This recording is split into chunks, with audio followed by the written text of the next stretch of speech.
Gospod Vrtovec, ali je zdaj to vaše napovedano povezovanje z SLS in Fokusom alternativa na desni sredini Janezu Janši, ali je cilj tega povezovanja, da vi skupaj z SLS in Fokusom dobite toliko glasov, da ob rezultatu SDS-a se oblikuje desno-sredinska vlada, ki bi jo vodil Janez Janša? Zato, ker počne Nova Slovenija, torej povezovanje in vključevanje programsko sorodnih strank, počnemo torej tisto, o čemer druge stranke v Sloveniji samo govorijo. Iščemo pa močne sinergije za nastanek razvojne koalicije, alternativo sedanji vladajoči koaliciji, ki Slovenijo na različnih področjih, tako družbenem, vrednostnem, ter tudi ekonomskem, pelje v popolni kaos.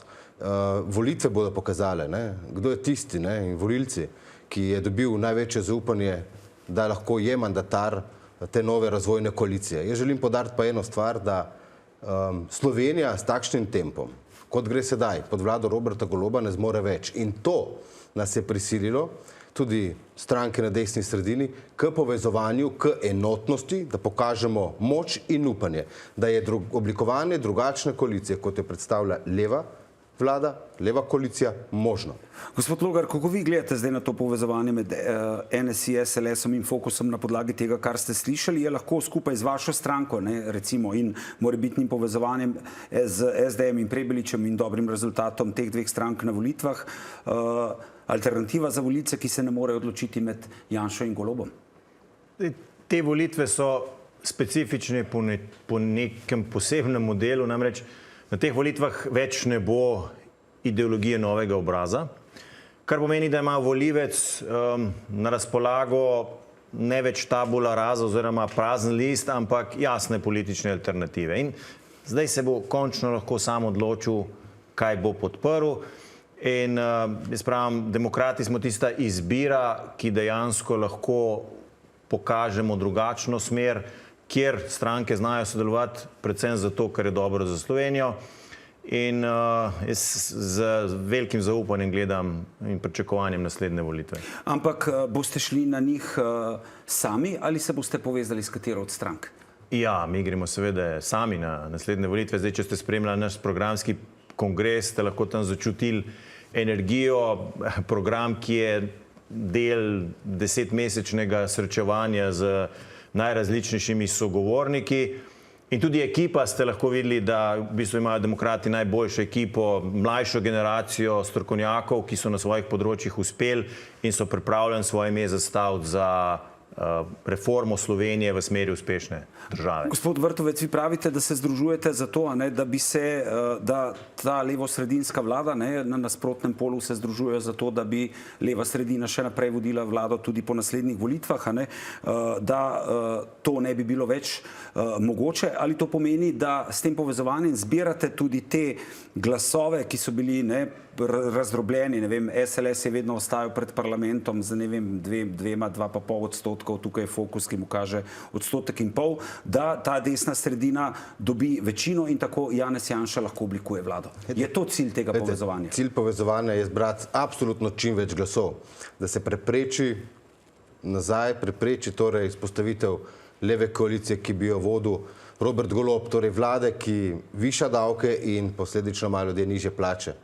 Mi smo včeraj na programski konferenci jasno povedali, kaj je razvojna koalicija. Kaj? Pravi, gledajte, nižji davki, višje plače, pavšali za samostojne podjetnike, pavšalne obdavčitve. Torej, da v Sloveniji vsak, ki dela in je priden, dostojno tudi zasluži. Potem na drugi strani tudi seveda veliko narediti pri tem družbenem ekosistemu, ki ga imamo, pri tem kaosu, v katerega nas pelje ta zelo levo ideološko usmerjena vlada. In še enkrat povem, tej glasovi, ki jih bomo zbrali okrog Nove Slovenije, združevanjem na desni sredini, bo bili glasovi za razvojno koalicijo, ki pa je absolutno najbolj suverena in možna v okviru oblikovanja desno-sredinske vlade, glede na geopolitične, geostrateške izzive, pred katerimi je Slovenija, zlasti pa pred tem stanjem duha v slovenski družbi. In jaz sem veliko med ljudmi, veliko med obrtniki in podjetniki, tudi sam izhajam iz obrtniške družine in vam povem, da te ljudje v Sloveniji ne zmorejo več. To so mali ljudje, ki pa veliko delajo in veliko srce imajo. In s temi ljudmi se vsak dan pogovarjam. Včeraj so bili z nami slaščičarka pekar in gostilničarka na programski konferenci. In povedali so, pustite nam dihati. In mi dajemo odgovore s tem povezovanjem zlasti na izzive, s katerimi se soočajo te ljudje. Kje pa ste tukaj vi, gospod Logar, ne? S plakatov ob cestah sporočate, ne, vidimo lahko, ne vem, Golobova ulica, Janševa ulica, levo, desno in potem ste vi naravnost. Kaj vi ponujete? Ste tukaj enaki kot gospod Vrtovec ali ste tukaj kaj drugačni? Ne, mi smo drugačni. Mi smo v bistvu za prelom v tej paradigmi, kaj naj vlada oziroma kaj naj država sploh pomeni povprečnemu državljanju. Zdaj, prvi stavek našega programa je, država je tu za ljudi in ne obratno. Mi imamo danes politiko, ki to logiko malce zaobrne. In v tem pogledu mislim, da potrebujemo tudi en nov pogled. Zato smo mi tudi šli v to plakatno akcijo Obstaja izbira. Morate se vprašati, ali se res želite osredotočiti samo na enega ali drugega ob tem, da imate na naslednjih volitvah končno na voljo dovolj politične izbire, da boste enkrat glasovali za, ne pa proti. Jaz sem prej kolega Vrtovca poslušal, ko je dejal, da se združujejo zato, da so proti Golobovi vladi. Golobova vlada je naredila veliko škodo Sloveniji. Nekaj dobrih ukrepov, ampak večinoma pa tisti, ki hodimo po terenu, vemo, da je slabo opravila svojo nalogo in to praktično vsak zna povedati. Zdaj, ampak demokrati nismo zato, da smo naproti ali da smo proti Golobovi vladi. Demokrati smo zato, da naredimo neko vlado politične širine, ki bo združevala vse tiste, ki znajo sodelovati, ki zmorejo sodelovati in ki umaknejo te osebne spore in zamere iz preteklosti na stran in se začnejo ukvarjati s Slovenijo. In to je tisto, kar manjka Sloveniji. Neka, lahko rečem, tehnična vlada, ki bo v prvi dan začela izvajati naloge in zatečeno slabo stanje, ki se je nabralo in dejansko ljudem vrnila upanje, da je vlada tam zato, da služi temu, da oni lahko mirno, uspešno živijo in da se v bistvu ne ukvarjajo več toliko s politiko, kot se danes ukvarjajo. Jaz je to točno to, kar sem izgovoril, torej razvojna koalicija. Torej za razvojno koalicijo, sam mečkam gospod Slak. Jaz težko si predstavljam, a veste, sodelovanje z nekom, kot je naprimer Luka Mesec Levica, ki v dneva v dan rad bije ideološki ali pa razredni boj proti drugačnim mislečim, ki je prva zgodba njegovega programa to, da je treba obdavčiti dodatno ljudi, že pri plačah, se pravi obrtnike, podjetnike. Težko si predstavljam to vrstno sodelovanje, ampak si predstavljam sodelovanje pa političnih strank, ki prisegajo na razvoj te države, tako družbeni v kontekstu politične kulture, kot na drugi strani preboj v smislu ekonomije, gospodarstva.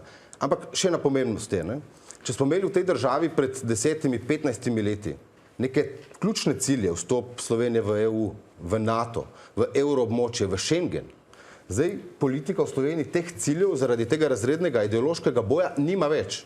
In naša odgovornost, mlajše generacije politikov, je absolutno ta, da lahko tukaj pa tudi čez pol, političen pol, dobimo sinergije in poiščemo, kaj so tiste ključne točke, ki definirajo nas danes, jutri, zaradi naših otrok, naših vnukov in naslednjih generacij. Kajti ta trenutek se zdi slovenski politični prostor, in to je dejstvo, pod vlado leve koalicije, popolnoma zgubljen in ne vemo, kam gremo, kam plujemo. Torej, potrebujemo tudi katarzo, ki je tista osnova, ki nas bo definirala v prihodnosti zaradi naslednjih generacij. Če vas jaz prav razumem, potem vi nimate nobenih težav za sodelovanje, ne vem, po volitvah z Janezom Janšo.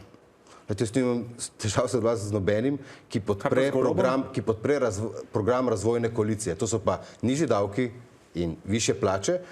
Robert Golob pa se je v bistvu že opredelil in iz meseca v mesec obrtnikom in podjetnikom ter vsem ljudem, ki delajo, pribija nove davke. Gospod Logar, na katere volivce štartate demokrati, ne glede na to, da vam Janez Janša očita, da jemljete glasove predvsem SDS-u in ne na sredini oziroma na levi sredini, da ste v resnici drugi vir? No, najprej prvo, vse veste, da volivci niso last posameznih strank. Prosti trg imamo na volitvah in jaz ali pa demokrati nagovarjamo vse tiste volivce, ki imajo dosti teh praks, ki so Slovenijo pripeljali do sem, kjer smo.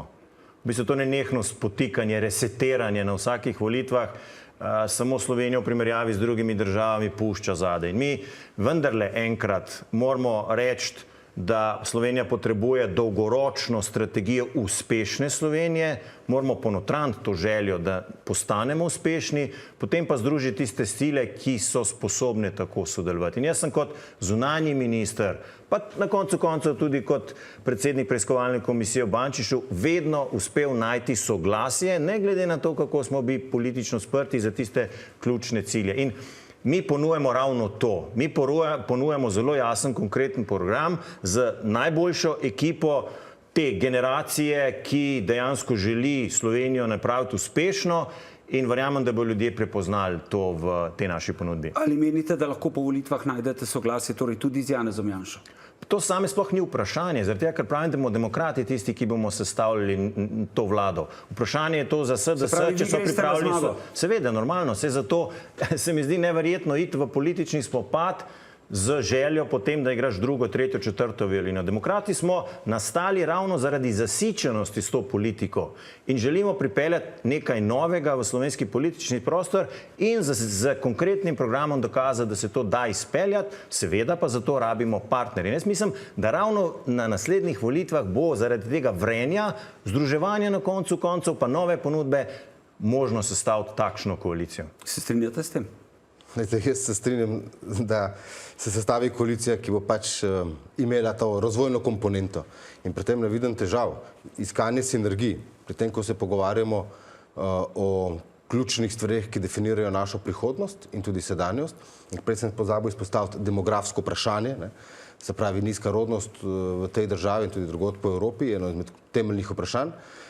S temi političnimi strankami, ki so tako programsko osnovane in so nam sorodne, je sodelovanje seveda predstavljivo tudi v bodoči koaliciji. Zdaj, kdo bo predsednik vlade, govoriti 3 mesece pred volitvami pa je utopično, oziroma počakamo, to se pa vedno odločajo ljudje v nedeljo na volitvah. Tako je, in volivci bodo razdelili karte, predtem pa še predvolilna kampanja, združevanje na levi in na desni. Videli bomo torej, kako bodo na koncu odločili volivci. Najlepša hvala za enkrat, da ste bili naša gosta. Hvala za povabilo.